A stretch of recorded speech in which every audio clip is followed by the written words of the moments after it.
Cuando entro a la Sagrada Familia, lo primero que siento es una impresión enorme. La jornada de puertas abiertas es una iniciativa extraordinaria. Es primera vez que visito la Sagrada Familia y bueno, como arquitecto, pues hasta la piel de gallina se me hizo, hasta un nudo de la garganta.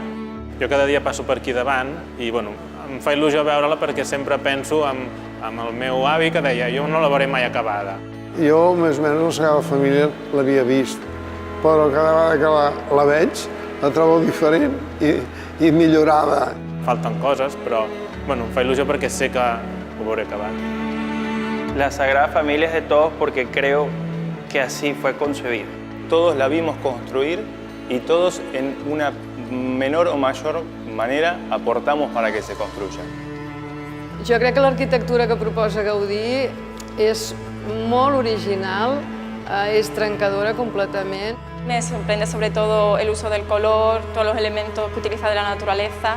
Gaudí fue un maestro, ¿no? Un genio. Un creador excepcional, una meravella. Yo creo que una ecuación sería Barcelona igual a Sagrada Familia o Sagrada Familia igual a Barcelona.